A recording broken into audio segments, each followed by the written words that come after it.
Coucou les amis, j'espère que vous allez tous très bien. Bienvenue dans le Mobil-Home. Aujourd'hui, j'ai envie de dédier cette recette à un chanteur qui est malheureusement décédé il y a très peu de temps. Il s'agit de Christophe. Christophe que moi j'ai toujours beaucoup aimé. Tous ces chanteurs français que j'adore, qui malheureusement partent les uns après les autres et dont mes copains de l'époque, il y a très longtemps, se moquaient puisque eux aimaient à l'époque les Rolling Stones, Led Zepp, AC/DC, et moi j'aimais les chanteurs français, et notamment Christophe. Et Christophe avait une chanson que vraiment j'aimais énormément, qui n'est pas la plus connue, mais qui est quand même assez connue, c'est la Dolce Vita. Donc aujourd'hui, j'ai envie de faire une pizza, que je vais appeler la pizza Dolce Vita. J'espère que Christophe aimait les pizzas, moi je les adore.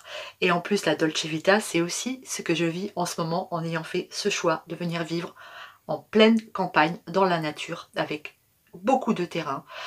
Donc je vous propose ma version d'une pizza appelée la Dolce Vita. Allez, je vous montre les ingrédients. Pour réaliser cette pizza, il va me falloir des asperges. Ici, c'était une boîte que j'avais dans mon placard. En termes de fromage, on va prendre du parmigiano et de la mozzarella. Idéalement di bufalina, mais en ce moment, on n'en trouve pas. Ici, on a du jambon italien, du speck. Excellent jambon, légèrement fumé. On va prendre des capres italiennes, des grosses capres comme ça, quelques pignons de pain. Mon pesto rosso, l'idée était de faire une pizza avec le pesto rosso qu'on a fait lundi. Et évidemment, l'huile d'olive de mes partenaires, Terra Delissa. Petit aparté à propos des partenariats. Vous le savez, je suis partenaire de l'huile d'olive Terra Delissa depuis maintenant 2 ans. Et YouTube a durci les règles par rapport au partenariat et exige aujourd'hui qu'on mette cette petite phrase que vous voyez en bas au début de la vidéo, inclus une truc commercial, je ne sais pas trop ce qu'ils mettent. Donc si on ne le fait pas, YouTube peut décider de supprimer tout simplement la vidéo. Bon, ça peut aller assez loin parce que même parfois, si je mets quelque chose dans mon four qui est mon four, hein, j'ai pas de partenariat avec eux, mais qui a une marque et qu'on voit la marque, YouTube pourrait considérer que c'est de la publicité cachée. Bon, alors, on respecte les règles, on va mettre à chaque fois cette petite phrase sous la vidéo, ce qui en soi ne change rien à la vidéo elle-même. Voilà, je le précise parce que j'ai eu des petits commentaires pas forcément agréables sur le sujet. Ah, j'ai pas parlé de la pâte à pizza, on va en parler tout de suite. Je vais tout de suite faire mon mea culpa. Je n'ai pas fait ma pâte à pizza. Je ne l'ai pas faite parce que en ce moment on est beaucoup au jardin, on est très occupé et j'ai pas toujours le temps de cuisiner tout moi-même. Donc là j'avais acheté une petite pâte. J'ai dit allez, c'est l'occasion de l'utiliser. Par contre, ce que je vous conseille toujours, ce que je viens de faire, c'est que vous enlevez le papier qui est sur la pâte parce que ça l'humidifie, le papier il est tout humide, et vous mettez un sulfut propre à la place. Voilà, c'est quand même à moitié fait maison. Allez, c'est parti, on va commencer par étaler notre pesto rosso, qui va en fait servir de base à la place de la sauce tomate. Le four préchauffe, hein, il est à 210 degrés. Allez, on en met quand même suffisamment. Là-dessus, je vais disposer mon jambon. Délicieux jambon speck. On va en mettre généreusement. Hein. Toc. Voilà.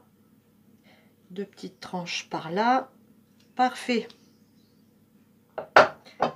Ok, très bien. Là-dessus, on va mettre nos asperges. Alors, je les ai un tout petit peu coupées. Hop.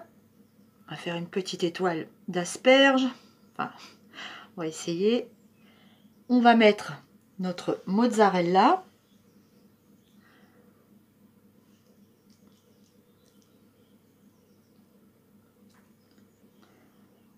Parfait. On va mettre notre parmesan.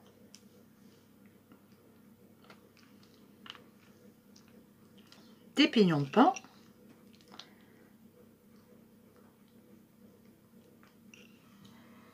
Et nos jolies capres italiennes qu'on va disposer un petit peu partout sur notre pizza. Et je pense qu'on est pas mal. Hein. On va faire comme ça.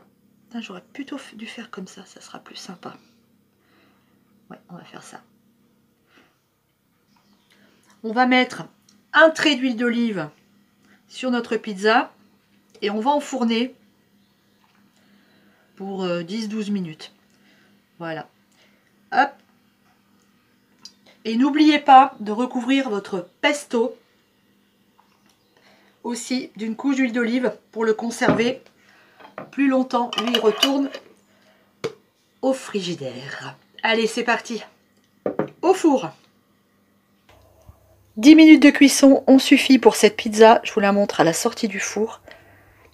Je vous raconte même pas l'odeur. Ça va être un pur délice. Allez, on termine la présentation. Ça sent tellement bon. Bon, vous le savez les amis, ceux qui me suivent, vous savez que je suis une fan de comfort food. Pizza, burger, j'adore toute cette nourriture. Alors on peut pas manger que ça, mais de temps en temps ça fait du bien quand même. Là j'ai été ramasser du basilic au jardin, à côté du mobil-home. J'ai planté des herbes aromatiques. Et puis pour terminer cette pizza, on va tout simplement la couvrir de basilic pour la rendre encore plus belle et encore plus gourmande. Alors pas de dégustation aujourd'hui. J'attends Thierry qui travaille au jardin. Je vais pas manger ma pizza sans lui quand même. Je vous fais des gros bisous, je vous embrasse très fort et puis je vous dis à lundi pour une recette veggie. Et puis plein d'autres aventures vont arriver bientôt sur Popote et Potager. Je vous l'ai dit, on va fêter les 3 ans de la chaîne dans pas longtemps. Alors restez connectés. Bisous, ciao.